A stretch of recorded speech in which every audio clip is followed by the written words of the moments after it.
Yo, no maniacs. Welcome to the show. This is Nomad Live, all Bears all the time, in conjunction with Sports Zone Chicago and the Superback Sean Sierra, who is not with us just yet. Might have got caught up in some traffic snags or something like that, but he'll be joining us, I think, here shortly. So I don't know where Country Santa is right now. I'm pretty sure he's got a good reason for not being here, but I haven't heard it. But that being said, we got my guy the Canuck here with us, man. We're gonna just kick it a little bit while people start trickling in. But before we get all the way into the kicking it part of it, my guy Plank, our Secret Santa, not so Secret Santa, put some very good instructions in the beginning of the chat. And thank Plank for that, man, because he's basically showing you guys who want to join the channel for a membership and help us out.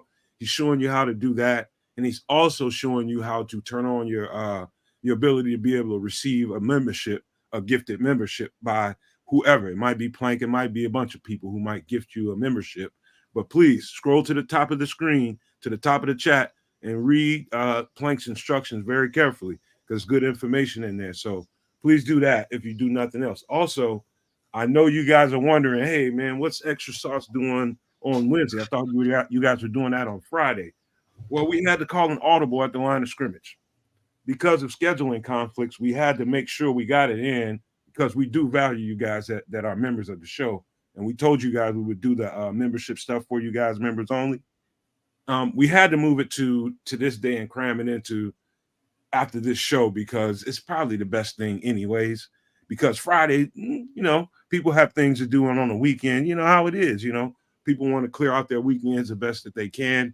And I understand that. So all I'm doing is we're just trying to make provisions for everybody, and hopefully everybody will be satisfied with the show. I think it's going to be a hell of a show, man. I got some stuff lined up. We're going to have a hell of a lot of fun. So if you're not a member of the network, man, now's a good time to do it, man, because we're going to have some fun in that Extra Sauce show. I got some stuff planned, I'll just keep that to myself. And what else did I?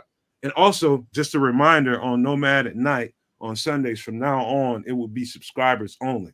So anybody that's not subscribed to the channel won't be able to chat. You'll be able to watch the show, but you won't be able to chat. So if you want to chat and have conversation, you want to get your point across on the show, man, you need to hit the subscribe button. It's painless and it's free.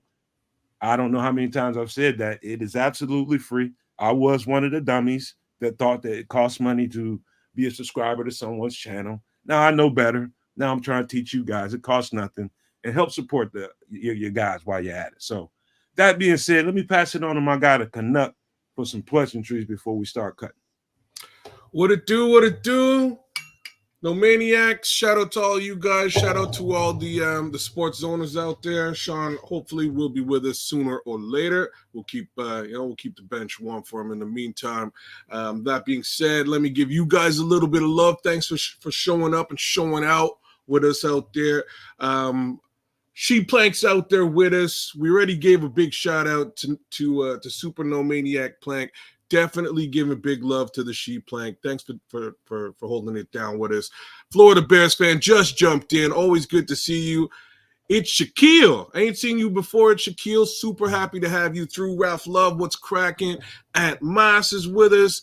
Crimson, you dig? What's going on, Crimson? Always good to have you hanging out with us, brother. Trust me. Junior's with us. Patty Laura's with us too. Who else we got out there? The Nodger's with us a little bit earlier, and I'm sure he'll be with us a little bit later.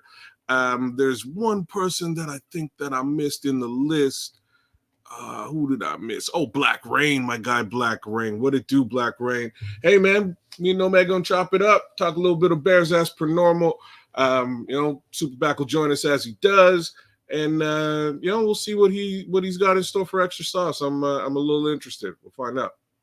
So, before we get into that's a whole thing, man, because I was thinking about, all night, all yesterday, how do I want to approach this show? And so, after some careful thought and after a bunch of deliberation cares, man, I just felt like we ought to. Now, I'm going to say this ahead of time so that everybody knows when you come into that show, no politics, no religion. We're gonna have a ball, but everybody knows when you bring politics and religion up, there will be a place and time for that somewhere when I create another channel we'd be able to get into all that wholeheartedly if people want to do that. But I know the presidential debate just happened, and I know people are tempted to talk about those things. Please, we have built a strong community of unified continuity amongst each other. And I think keeping that kind of stuff out of the Bears content is the best thing to do. And so the Extra Sauce Show, that's basically a spill off of what we do on Nomad at night, but a little bit more fun. It's not gonna be all Bears. It's not gonna be the entire show, man. We're gonna just talk about real life stuff and funny stuff too at the same time. But I believe that anybody that's not a member of the channel and has the means and willingness to do it, now's the time to do it. Because I'm telling you, we're gonna have a good time being just humans, just laughing with each other, and just doing regular stuff. So I encourage everybody, man, please go ahead and become a member. I'm telling you, you're gonna have a good time. It's not gonna be like any other membership content you can watch out there. I'm telling you, it's gonna be different. I'll just say that early. But kids, wanted to know how do you, as far as fantasy goes, right? What do you think about this first week? Is there some things, I'm talking about overall, I'm not talking about individually, because there's some few things that stuck out to me personally in the first week of the football season, talking about fantasy wise, that I don't know that everybody's paying attention to. But is there anything that stuck out to you, if anything at all? No, nothing really. It's week one of the season. I'm gonna say running backs were used kind of fleetingly in many places where I thought running backs would have been used more efficiently. I think that's the only real takeaway that I had this week. Injuries happen; they will continue to happen. There's some injuries. Yeah, that's where I'm at. What jumped out to you? If you go and take a nice microscope to the numbers, the offensive numbers, you won't find a whole lot of explosive offensive numbers. I saw a whole lot of defense going on.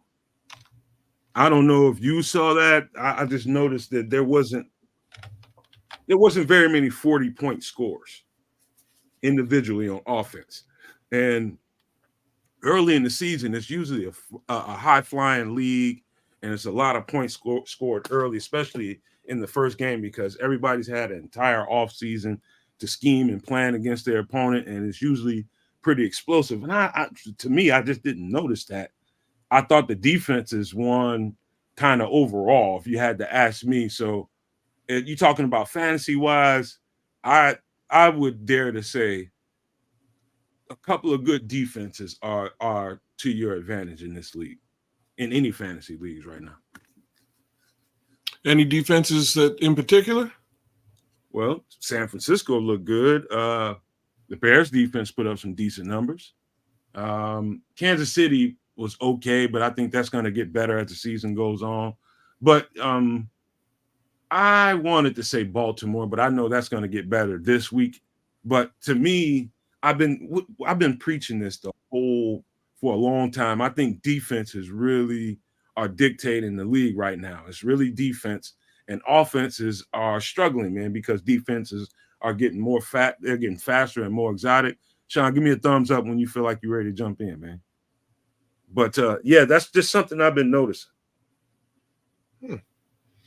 Well, it's week one. I ain't gonna make any major defensive comments there. Defense was stout and heavy this past week. Who's to say what happens this week? I think the matchups are a little bit more in favor of offensive prowess this week, though. I do have to say it's probably one team that might have a bit of a shakier offensive prowess, and that's probably the Miami Dolphins against the Jets. I think the Jets have a really decent defense. Just didn't show up for them really against the San Francisco 49ers last week. So we'll see how they pan out. Even then, I'm still expecting 100 yards from Tyreek Hill and likely a touchdown, like 30-odd points from Tyreek Hill, even then.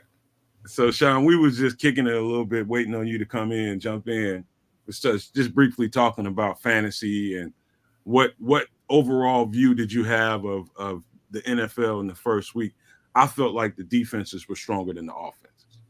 And that's to me, that's uncommon in the trends that I always watch in the NFL early in the season. It's usually very explosive offenses, and then as the season goes on, you see the defenses constrict. But did you notice that at all, or it went past? Well, if you're talking fantasy, you can leave me out of it. I've never played fantasy. I know you don't do fantasy, but I'm just talking about the league overall. I know. Well, you got to. I noticed it, but it's not surprising, and here's why. A lot of head coaching changes, okay, which means new people, new offenses, and just think about it. So just look at the Bengals, for example. All right, Callahan left, okay, and so now Joe Burrow's got to go out and play without the only play caller he's known since he's been in the NFL. All right, so they're weakened by him leaving there, and then the Titans, their offense is going to take a while because they're learning a new offense. So two teams are affected whenever somebody leaves and there's a new head coach. Two teams are affected. So I'm not surprised. I'm not surprised at all. And what I said last week was, flex the shirt, Sean. Coaching matters. Tell me where to get it, Sean. You got it out there? Not yet. No, not yet. I'll let you know when it drops, and you'll be able to get it soon. You'll be able to get it real soon. But what I said was like this game. What was going to happen is it was really going to be up to the coaches because there's no film on these guys. Okay, so they had to make adjustments at halftime. They'd have to watch the first half, see what they're doing, where they could attack. And they did. Great job by Matt Eberflus. All right. He made some adjustments. What adjustments? Well, I'm glad you asked. All right. He spread those defensive ends out more like a wide 9, if you recall. The second half, those guys were really wide out. They widened their splits. He brought pressure, showed pressure, brought more and showed more, a lot more pressure in the second half. And they were confusing Will Levis. And then for some reason that block punt, that did it. Oh my goodness. It turned the switch on, and that defense was, man, they released the hounds. They were released, boy, because after that was it. It was all downhill for them. So I get, like I said, I was kind of expecting it, but yeah, so I wasn't really surprised that the defense is a little bit ahead. Speaking of us and the Bears and second half adjustments, I noticed that they split the ends out too. I noticed that I picked that up. I also know that they made some adjustments in the run fits, and usually let's just say TJ plays with a step forward first instead of a step back on normal run fits, right? So he's going to be moving forward before he takes a step back and getting the coverage, and it's usually Tremaine. Tremaine is either going to mug, the A or B gap for a blitz or something, and then fall back into coverage. It looked like he was taking a step forward, so they put an emphasis on fitting that run in the second half, and it got him off the field. But yeah, that's an interesting point you just made too. We talking about the Bears, and we're just reflecting on the last game. One of the other things that I wanted to point out on the offensive side of the ball that I think that they ought to be taking a look at when they looked at the film was probably if you're going to go pro with Caleb and get him in his drops, I think they need to get a little bit more depth on his drops, so that, because it was too many damn batted balls. You know what I mean? I think it's going to help him in his vision to be able to locate some of his reads better, and it's going to give him another in-depth perspective on how to arch or angle that ball to get that completion off in the first. I think it's depth in his drops. I think he needs a little bit of that. Did you watch my show this morning? That's exactly what I said. Who was on there? Beth Mishler Elmore. She covers the Bears for Heavy.com and Bear Report. Oh. And bro, that's exactly what I said. I said he was real lazy on his dropbacks, just like Justin was last year. And just because he's getting the ball in shotgun, his steps are real short. He didn't even drop back 5 yards from where he lines up. There was one play where he missed Roma Dunze coming across because he couldn't see. If he was back literally a yard and a half, he sees it, he hits him. That was the one thing that I said this morning, man. I said that, bro. They've got to. You was actually speaking about that today? Huh? You was actually speaking about that today with Beth? Man, hey, Sean, man, please do me a favor. Give me her information because I really love her football intellect. I would love to have her on the show. I think she's awesome. I remember her being on your show probably about 3 or 4 months ago. Am I right or wrong? Somewhere around that time frame. I've seen her 2 or 3 times on there, man, but she is excellent, man. Yeah. I think she is really good. Mm-hmm.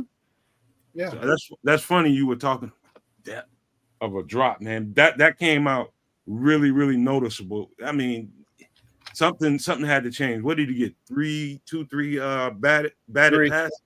3. Something's wrong there. I know the angle of how he's throwing the ball. Yeah, he's got to come over the top a little more. Yeah, maybe. And if you don't want to come over the top, then you got to get further. You got to get depth. But even at that particular point, you're only 6'1", dude. And so what that means is the Bears are really going to have, and this is the other thing I talked about, is the Bears are going to have to invest in the front 3. All right. Drew Brees is 6 feet in cleats, bro. I played with his number 1 target at Purdue, Randall Lane. And he played with me. And he was saying Randall might have been a little taller than me. So he might have been 6 feet flat. And he said Drew was probably about his height, maybe a little shorter. So how he became so proficient, you can't have anything coming up the middle. They invested, New Orleans did, in 2 great guards and a center. And Olin was on Sports Talk Radio a couple of days ago, and he was talking, and the way that what they did over there is they had them attack. They had them do the Darnell Wright type of pass set, where you didn't retreat, you attacked, stopped the forward momentum, and then you backed up because now they got to restart their motor. So that's what they were doing with the 2 guards in the center in New Orleans. Remember when Olin went down there for a little while? So he was talking about that. I'm like, yeah, man, that's perfect for someone who's short. And I think the Bears are going to have to invest in stud guards in the center, and maybe change it up a little bit the way that they pass that. That's interesting. This might sound weird to everybody, me saying this, but looking at the all 22, looking at that game, I thought the offensive line played mostly clean. You know, they had some when there were bad plays and there were breakouts. When I mean by breakouts, guys getting through the line pretty quickly and pretty cleanly, it was bad. It was like really bad. But then other times it looked really good for a large majority of the game. I'd say, I don't know how many snaps they took, but I seen probably about 6 or 7 overall, let's say bad snaps, and about 3, maybe 4 terrible snaps. But overall, I thought they were halfway consistent. You know what I mean? They gave Caleb some clean pockets back there, and Caleb was just sped up. You know, stuff you expect out of a rookie. I know what he said before the game and before the season started. He doesn't feel nerves. Now, that's bullshit. Yeah, he definitely felt some nerves, kids. And he did. And you know, I think I heard him admit as much today in the presser. You know, he was just a little too fast trying to hurry up and get rid of the ball and that kind of thing. So that was him, you know, swallowing his pride and admitting and I like that in him, man. You know, the fact that he can identify those things and know where to go, exactly where to go clean up kids. And Sean, man, that's to me, that's ear candy. Like you want to hear those things because you're looking at the stuff on tape and you want to hear his response to it when he gives a presser, and you want to hear, does he see the things that you see? And I heard nothing but ear candy today. I didn't get to see the presser today. I missed his presser today. So shame on me, Jack Tripper. it's kind of what I like about him. He wasn't all that forthwith after the game. You know what I mean? Because, and I think it had a lot more to do with just him not wanting to put his foot, put his foot back in his mouth as far as what he was saying before with how he felt things were going. He thought everything was fine, right? So I'm sure after taking a look at the tape, he probably felt a little bit differently, and he might have admitted to having some level of nerves, because I think that's really all you can chalk that up to. All the way through the preseason, we saw him set his feet, and that's super important. While he was on the run, when he was on the move, he still sort of found a way to spin around and get his feet set.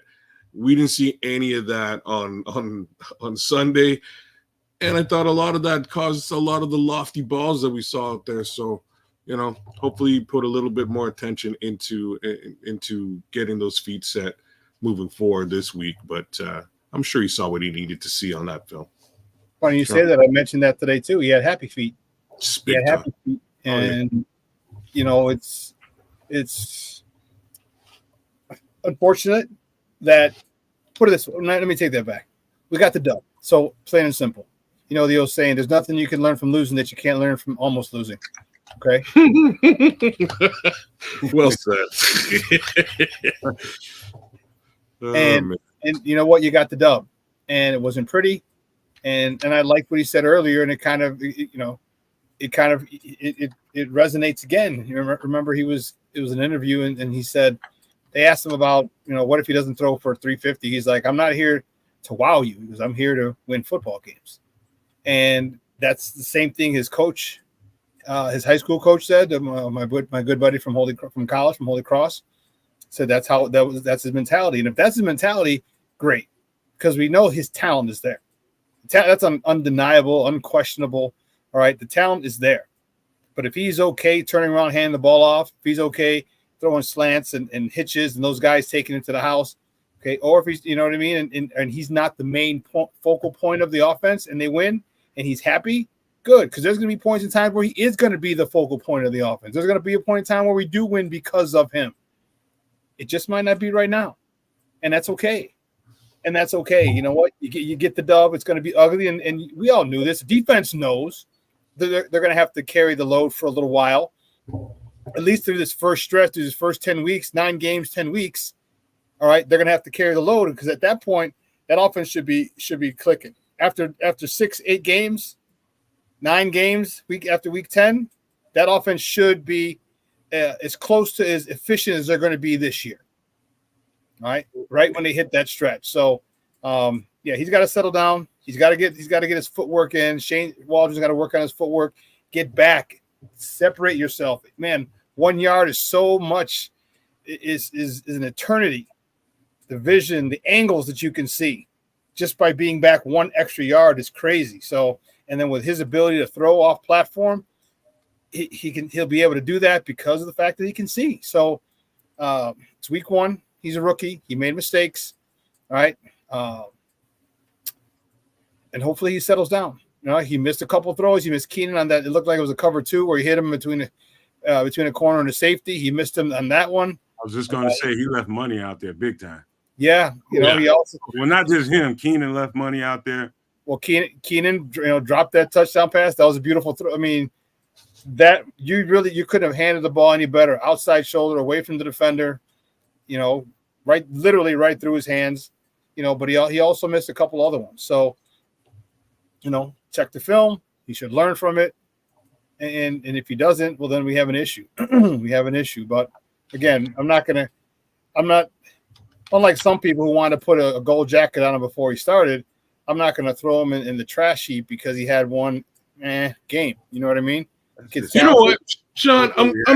I'm actually proud. I got to say this out loud. I'm actually really proud of Bears fans after the week 1 performance. I'm actually really proud, y'all.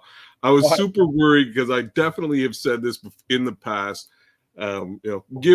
Given what transpired this past off season, us acquiring Caleb Williams, I was super worried that he was going to have some struggles here in the early part of this season. It's only common sense stuff, like, you know what I mean? Like, stuff like this tends to happen. It's going to take a little while for him to get up to snuff and get acclimated to the speed of the league, and that it's just that simple. I'm here for the ride. Utah State anymore, bro. No, he's not. He's not. I'm here for the ride, though, is what I'm trying to say. I'm here for the ride. I'm not going to lose my shit. We're after, we're in good time. I'm not going to lose my stuff here. You know what I mean? I'm not going to lose it over one football game. And I'm also going to preface the fact that it may take a couple of games. You just went straight to game 10. I'm so with you, bro. This initial slate of games couldn't be any more perfect for Caleb Williams to really get the training wheels taken off, learn the system, learn what he's supposed to be doing out there, and get to actually doing it before we have to run the gamut against the rest of the division. But that's what I was saying, Keds, about the preseason. If you would have played game 1, I don't give a damn. And I said this to Beth. I don't give a damn if he runs the first series is 3-0. Guess what? Grab his helmet. Go back and shower. You're done. Just to get used to the speed of the game. He didn't play preseason game 1. He didn't play preseason game 4. Remember, I had talked to you before. I know, Sean, and I gave him I gave Eberflus a bit of a pass. And to be frank with you, here's what I'll say. Definitely a mistake for keeping the offense out during that period of time. You're bang on. Same token, defense came to play regardless. Defense was definitely ready, and that's Flus' side of the ball. So maybe now we're going. Listen, that might not even be Flus' call. That might have been Foles' call. Or it might have been. It might have also been a Shane Waldron thing, given that the office more or less runs through him. That being the case, if I'm a Shane Waldron, I still want to put it out there and see what it looks like if I can. But here we are, man. Somewhere in the middle of that game or first half of that game, I just wanted somebody to go get a cold bucket of ice water and throw it on Caleb's ass just to get the jitters out of him. Because I could see it clear. I was like, somebody go get a Gatorade bucket and dump it on his ass. Because he's got big time nerves, man. But it's just regular stuff. I'm not sure if that would have the desired effect. You know what I mean? Like he might turn around and smoke somebody for doing it. I've been known to lose it after being. Anyways, let's continue. Yeah, you can see the and that's the one thing you can tell. All right, after I coached quarterbacks a couple of years in my career, my coaching career, and the one thing you can tell when a quarterback's nervous, or he's too hyped, or whatever you want to call it. If you don't want to call it nervous because he's your guy, all right, you can tell on his feet. Just tell on his feet. If he's calm, cool, and collected, his feet are happy. Even if he, remember, Peyton Manning was always pitter-patting, but it was under control. It was control, and he was like, do. He's looking, going through space. That's also because you couldn't really scramble anywhere. So was he getting ready just in case he had to? I was there's a Peyton Manning clip with him and Eli watching a Peyton Manning rollout with Bill Belichick. The whole time Bill Belichick's going, "Oh God, no, please, no." Hey, let me give a super shout out to my guy James Hunter in the chat, one of our members, man. You talking about a good spirited guy, man. He jumped in the kids' pay league, and we didn't get that thing off to what we needed it to get off to, and we had to pull the plug on the pay league. And so James Hunter had money out there that he paid for a Superflex. For a Superflex shirt. And instead of being reimbursed, we're trying to figure we're trying to get his address and information to give him his money back. You know what James Hunter did? You talking about? I'm telling you, the No Maniacs are the best. When I tell you they the best, I'm telling you, we got the best community out here. He said, you know what? Keep it. Give it to somebody. Give somebody a sweatshirt or something as a part of that league. You give an extra gift out. So James Hunter has gifted someone. Someone's going to get a free sweatshirt courtesy of James Hunter because he was good-spirited enough and felt okay about, what didn't work out. So, man, I just wanted to personally say thank you to James Hunter for being the type of human being that he is. It didn't have to go that way. He could have really got on our cases about it and made a big thing out of it, but he didn't. He was generous instead, and so he flipped the script. I just appreciate him for that. I just want to say it out loud. Big ups to you, James. Thanks a lot, Jim. The reality here is, if you've seen James Hunter's fantasy football team in the Superflex League, he's probably gonna get that damn hoodie anyways. So. it's very likely coming right back to you, brother. So again, shout out to you, Jim. Shout out to your team, and let's keep it rolling. What are we on to next, there? I just wanted to appreciate it, man. I do appreciate that, James. I would say that for everybody, man. We all appreciate you. All right, so give me before we get to the game coming up. Listen, Sean. Yes, sir. When I told you, when I've been saying all off season, that damn Eric Washington coming to Chicago, to me, guaranteed that we were going to get a pass rush, and I mean we had a pass rush. And so I just want to take a minute before we get into this Texans game, talk about that matchup, to give a special shout out to not only we're going to talk about Romo Dunze's injury, also Tariq Stevenson being voted NFC Player of the Week, but that defense brought it, man. That defense and that pass rush, the interior, the outside guys, everybody brought it, and I thought that was special. It was different, for a Bears team. Probably we haven't seen that for about 4 or 5 years. I would say that. Have we seen a good pass rush in Chicago in the last 4 or 5 years like we saw Sunday? 4 or 5 years. Yeah. Yeah. There's a guy named Khalil Mack used to play here a little while. I mean, I don't remember. I mean, he had a couple. Another guy named Robert Quinn also played on the other side of him. I think I'm talking about the difference to me. The difference to me, guys. I know that didn't sound right.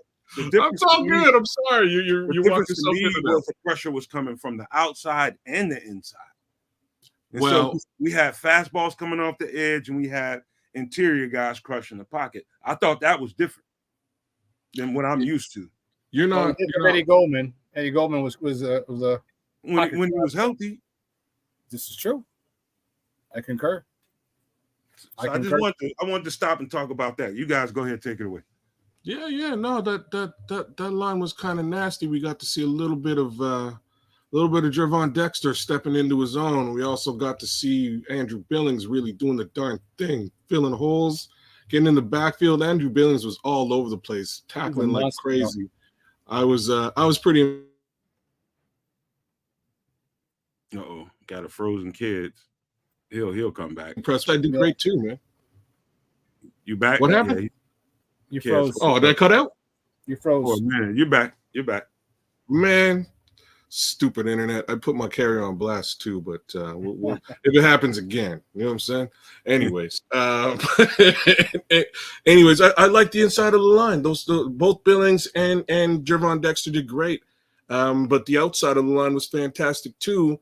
We do have a little bit of a worry on the outside of the line for this game. I'm not sure if I should jump into that now, but yeah, I'll put it out there. I see DeMarcus Walker had a foot injury today, so they may be utilizing a lot more of Darrell Taylor this week, and or Austin Booker or Robinson, even Hardy, even to really keep that pass rush rotation going.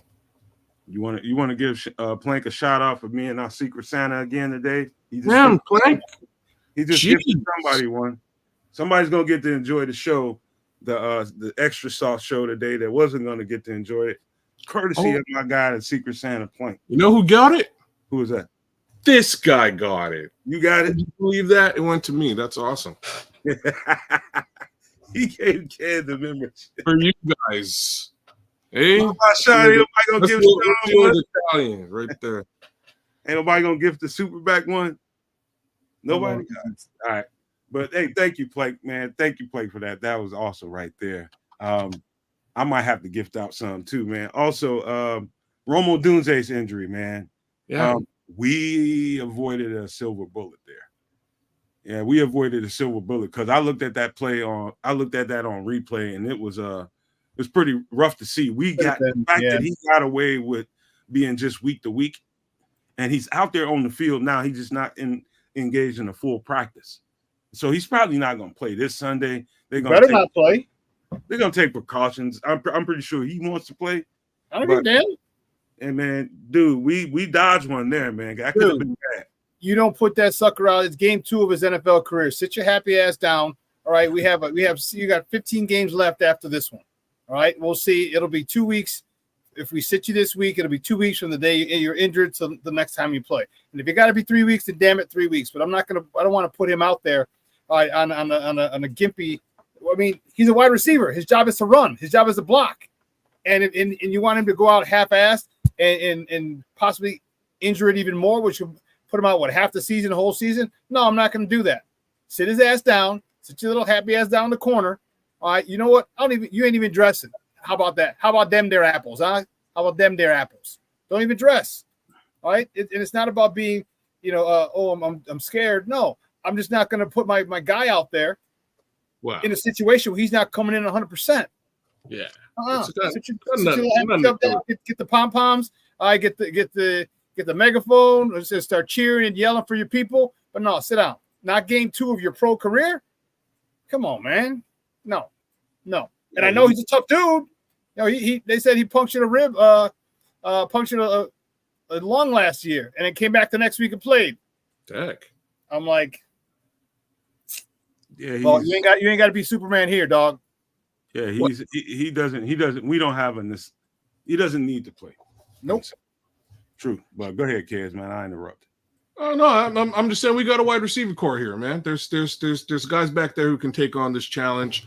There's zero reason to put the young rookie. He's the future of this organization in many capacities, man. Yeah. You don't put him in jeopardy in any capacity. Let him sit down. Just like that, Peds. You just tell him, like, look, sorry, homie. I know you want to play. No one's questioning your toughness. All right, no one's questioning your manhood. All right, I got to look at this from a macro perspective. I'm not going to have you get out be gimpy out there to start with, and then all of a sudden you're out another 6 weeks because you can't really do what you want to do, and you're trying to play how you usually play, but you can't. All right, it's not happening. You'll miss a game or two, and I'll have you for the next 14 or 15 games, and that we can use you. Sorry, homie. No. I was terrified, man. I ain't gonna lie to you, man. I got some bad memories from when guys get pulled out of practice or got rolled off a field, got help limping off of practice. Yep. And next thing you know, you see him. You don't see him right after practice because he's somewhere at the hospital or the doctor somewhere. Next thing you know, you see him in his room. He come up to your room. Hey man, I gotta have an MRI, and your whole damn everything sinks to your stomach. Heart, soul, everything just sinks. And so I see the word MRI in relation to one of our guys. It just gives me a bad feeling, even though I'm the good guy. I'm the good vibes guy, but I can't help that. I got to get that out of my psyche, because an MRI doesn't necessarily mean something horrible every time. It was just my experience. The guys that I knew and played with, when I heard MRI, I'm just like, damn, he's gone. So I was just happy to hear that he's going to be able to play eventually. I think he'll be out maybe a week or two, and next thing you know, he'll be playing again. That's what I think it is. But that being said, man, let's talk about this matchup, man. We going to Texas, down to Houston, and as you saw on that thumbnail, I'm not scared. I want to know who is. I'm not scared of this team. I'm not worried about this team. I'll tell you why. Matchup-wise, it's a great situation for us. Why? Because D'Amico Ryans runs a 4-3 zone-based defense just like us. It's a carbon copy of what we do. Caleb's been seeing that the entire offseason. He knows how to operate in that set. Number one, and you can say the same thing in reverse for C.J. Stroud. He's been seeing that his whole for the last 2 years, so he knows how to operate in it. And so to me, that's what makes it a good matchup defensively, and how each team has the ability to be able to overperform on the offense. I see a weakness in their defensive front on the interior. Their edge rushers are awesome and they're aggressive, but the interior, they lost. I can't remember what Malik's last name is, but they lost to Malik to the 49ers, who's a dominant defensive tackle. And I see a big weakness in the interior of that defensive line that I think that we can exploit. And I believe that I think this game, with this defense that we have and the pieces that we have, I think we have a good, strong chance, kids and Sean, of making CJ Stroud have one of his worst games as a pro. I believe that. The only way is if we stop the run. Joe Mixon ain't no punk. Buck 30, buck 50 last week. So if they don't stop that, then CJ Stroud's gonna have all day to throw because you got to earn the right to rush the passer. So they're gonna have to make sure they stop him. Is Joe Mixon ain't no punk. he ain't no punk. So gotta fit the run. Gotta fit the run. You know, if they do stop the run, all right. Well, then now you're playing into our hands. Our pass rush and our secondary tops in, one of the tops in the league. So, we got to stop that run first and foremost. And if we do, we got a good shot because I'll tell you what, those guys they're coming. I think it's Sunday night. It's the only game on the docket at that particular point. All right, under the lights, last game of the day. Now you're playing against a playoff team, a good team. All right, this is a barometer. All right, this is a litmus test for this team. All right, this team is probably not going to hurt itself and shoot itself in the foot. So you got to step up. And as a competitor, as a ball player, you want to play good teams. You don't want to play cupcakes. And I'm not saying Tennessee was a cupcake. Please don't misconstrue what I'm saying. But you want to play quality teams. And now you're getting a quality team early.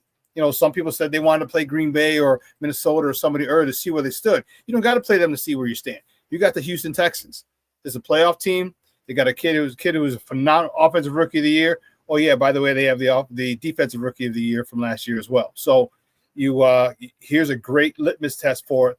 And you know what? If you come out of this with a dub, you're feeling pretty good about yourself. The confidence that they have, and they've had confidence already, but the confidence that they have is going to be tenfold, and it should be. All right, not arrogance, not cockiness, but confidence. Because you beat a good playoff team last year in the second year of the system. Remember, they were learning a new system last year too, with Bobby Slowick.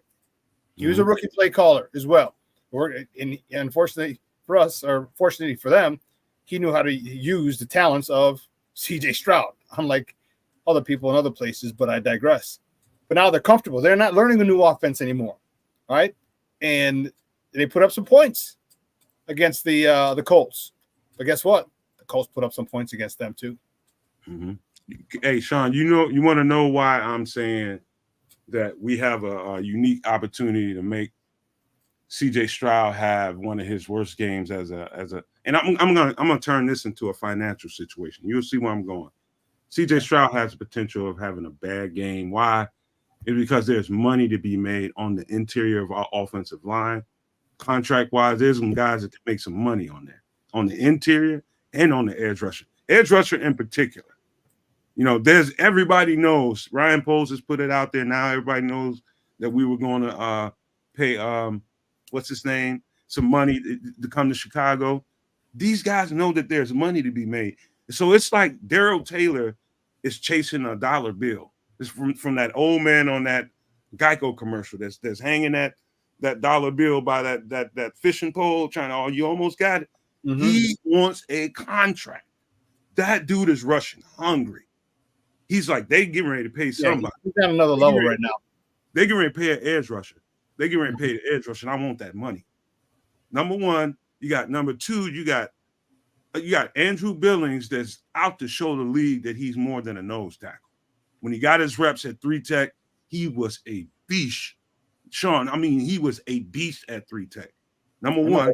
And Javon Dexter, he was about that business when it came down to it. When they needed to get off the field and when the game counted in pressurized situations, he was a beast.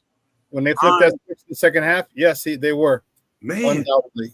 That's why I believe we have a unique opportunity to make that kid have a bad game, because I see nothing but hunger along that defensive line. And, the fact that there's money to be had, even Javon Dexter is playing for a contract. It's a couple years away, but he's playing for a contract. But in the immediate future, Darryl Taylor can get money. Can he not, guys? He knows he can get money. There's a contract he's chasing, not a quarterback. No, I agree with you. I don't agree with you on Javon Dexter. chasing the money. That's down the road, and he's got so much more. He's gonna learn so many more pass moves, so much more. All right, but I do agree with you with Taylor. I definitely agree with you with Taylor, and I still say draft another guy. Okay, thanks. Because that's what I was gonna say, right? Right. Well, we can get into that, but there's a clear opportunity to draft a guy. What I really love is how they don't switch. All right, they don't switch sides. And I'm talking Dexter and Billings. One will be Dexter will be the 3, Billings will be the 1.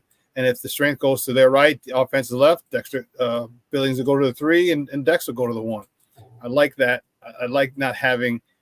I like that. I like that. It's more consistency, and you also get to. You get to. I like the fact that they get to go different. They have the guard. The guard and the center that they can play with, find out who matches up better against them. I personally like that they keep them on the same side. So one thing to note, I think Jeff Okudah is going to be out for the Texans in their secondary. I heard that they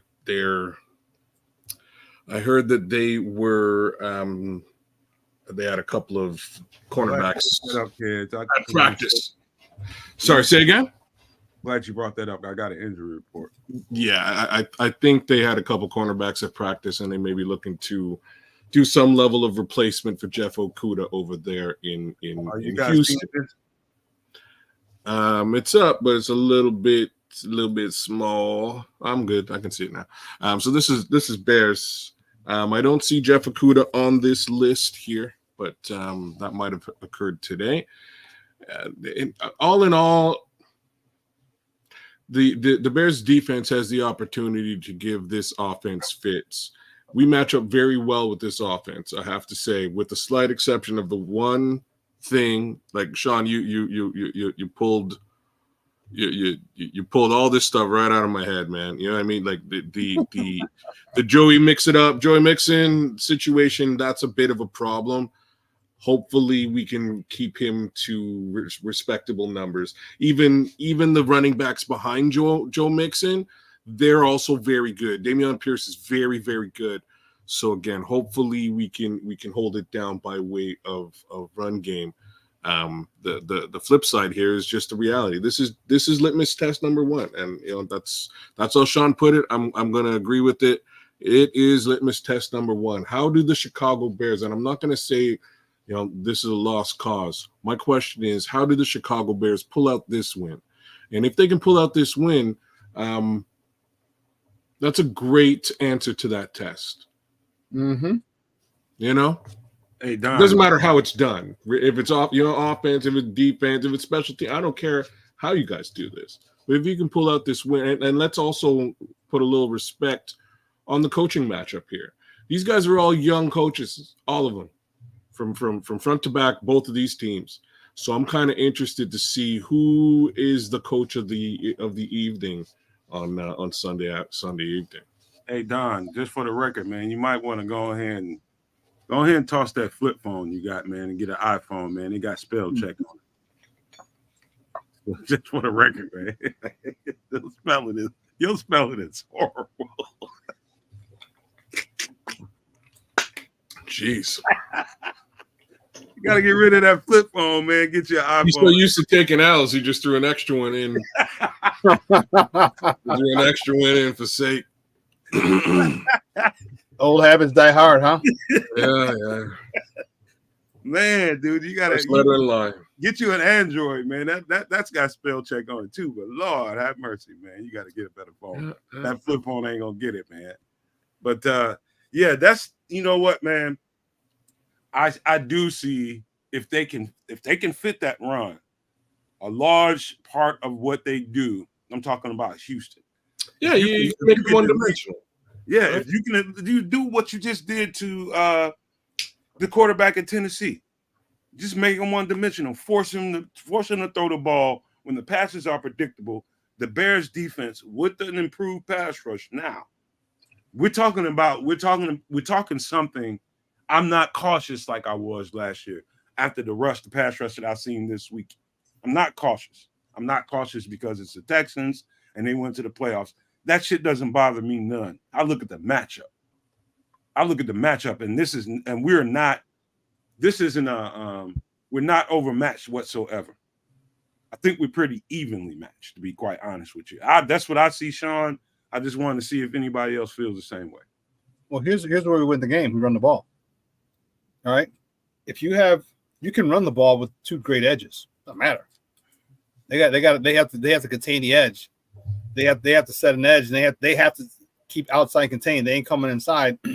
So as an offensive tackle, you got to make sure that you set inside and make sure they don't fall, they don't spill back in. All right. You're not facing Devondre Sweat again. All right. Thank God.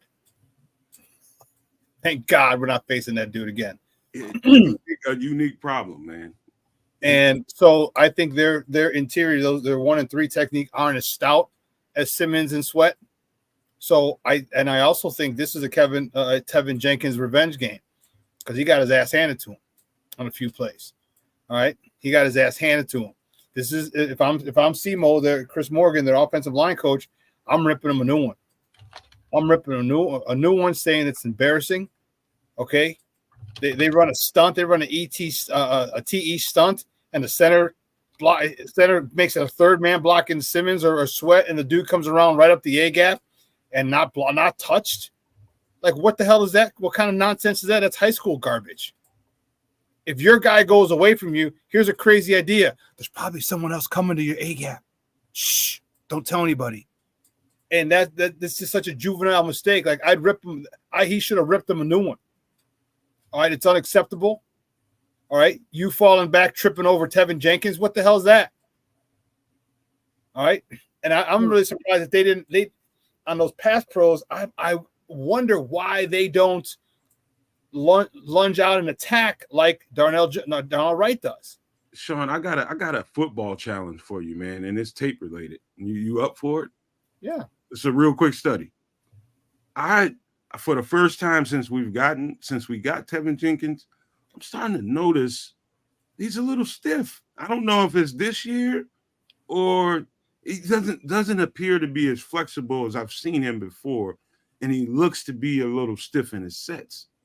It's like that. Like, I seen guys go around him on film with ease. It's like he was able to kick and repair any kind of misstep that he had. Like, if he got out a step too slow, he was able to recover and repair the mistake.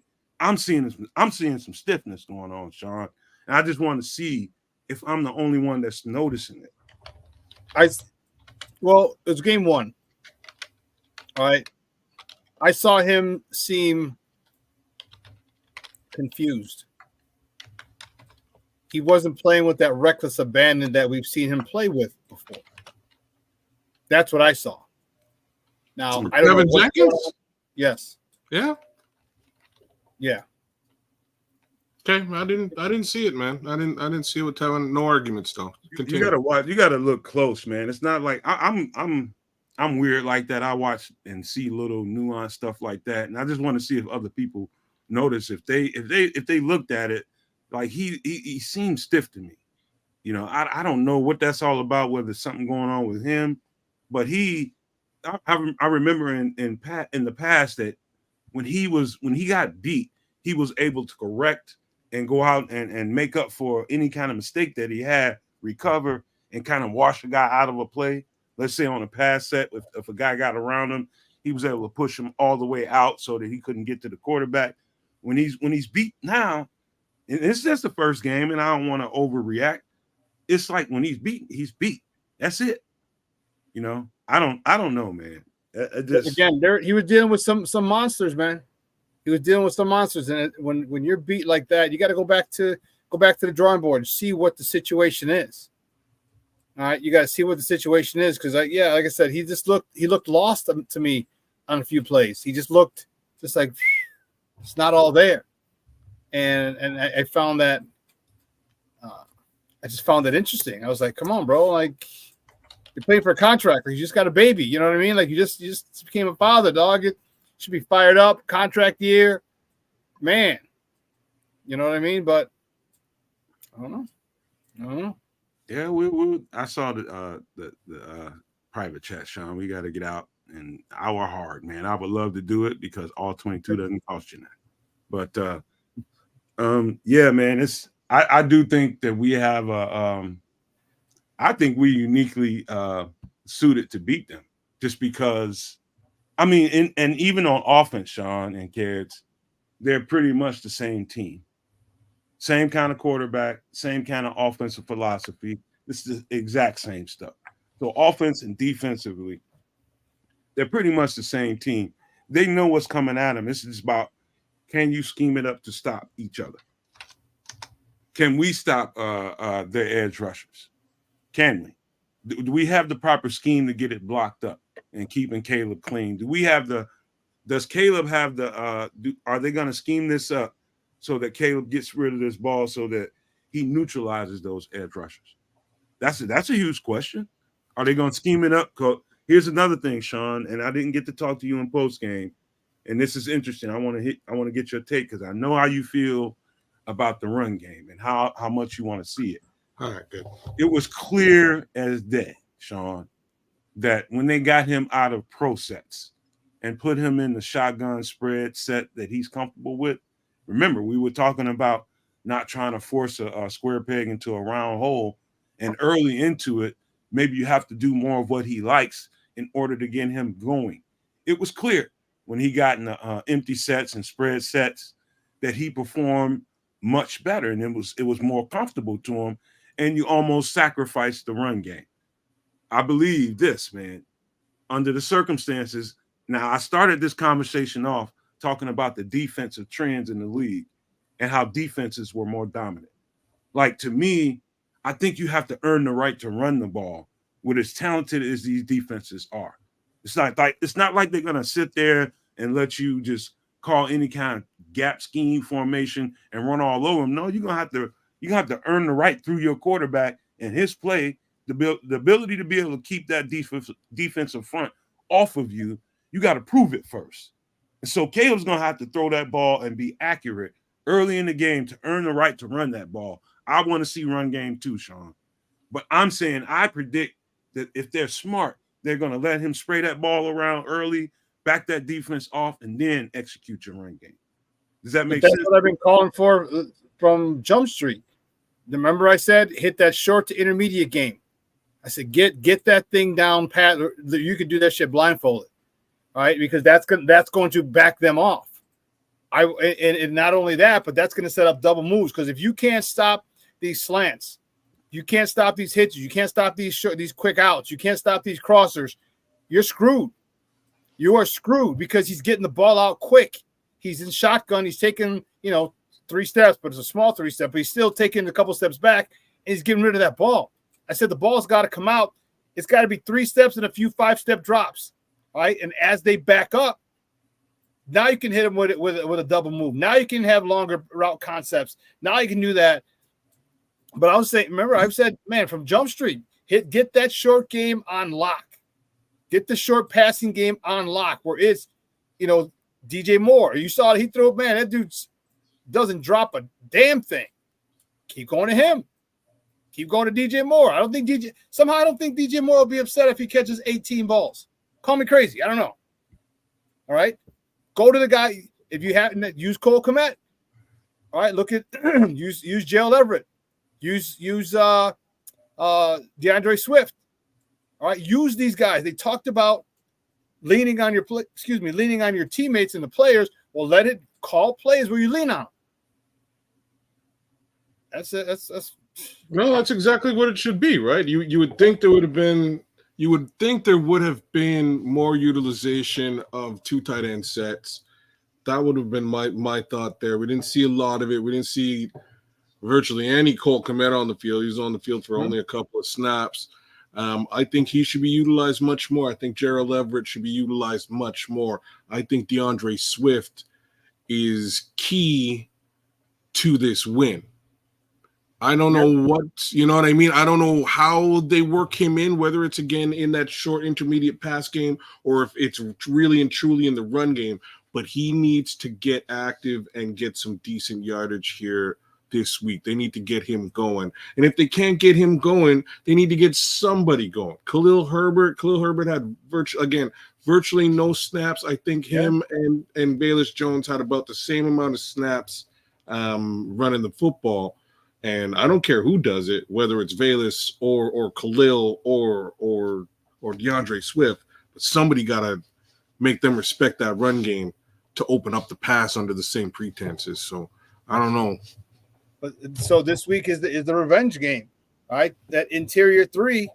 All right. You got manhandled last week. You better come back and that interior three better be able to manhandle those interior linemen. If they do, we're running the ball all day long. Okay. We're running that ball. All right. And Braxton Jones and Darnell Wright, they got to just keep their defensive ends away from the play. Don't let them spill back in. All right. And we can get some big chunks of real estate against these guys. 5, 7, 12, 15 yards a pop. Man, that changes a lot. When you get punched in the mouth, you're like, whoa, hold on. Now we gotta readjust our defense quick, fast, in a hurry. Yeah. You ever seen a fighter dude gets a two-piece quick fast? He's like, whoa, he stumbled, he jumps back like, whoa, what the? That's what we got to do. Just punch him in the mouth and make that. Oh, let me bring a safety. Let me bring a safety down. And that second or third time they bring that safety down, now it's a play action. Gotcha. All right. Well, we're going to continue this conversation later on. We're going to take this show into the very next show. We're going to end up doing in about 50 minutes, 55 minutes, man. We got some extra sauce for the members of the Nomad Network, our very distinguished members, man. And we are really proud to have as many members as we have this early, man. It's a feat not done often by a lot of podcasts, man. We really appreciate these people, and I want to thank them on this next show. And we're gonna have a hell of a good time doing it. And so we do have to get out of here so we can get prepared for this next show, man. And it's not too late to go ahead and grab your membership. It's only $4.99 a month. You know what I mean? I'm not anybody's wallet, and I don't know what's in them. But I'm just saying, if you can and you are willing, go ahead and grab yourself a membership. It's going to help a podcast and a YouTube channel really grow and start doing the things it should be capable of doing. And so we would want to thank you guys that are members, and thank you guys in advance that will become members soon. And so before we get out of here, we do have to give out some pleasantries before we go. We're going to start with my guy, the Canuck. Yo, hey, become a Super Nomaniac, get yourself a membership, join up and come hang out with me and Nomad a little bit later on tonight for some extra sauce. That being said, let me give you guys a little bit of love, starting with my guy, the Superback, who held it down with us today. Thanks for coming through as per normal. Shout out to you as always. Shout out to Sports Zone Chicago and to the sports zoners out there. But to be more specific, folks like In the Grass, my homie, thanks for coming through. King Booker World, Super Nomaniac, King Booker World jumped in.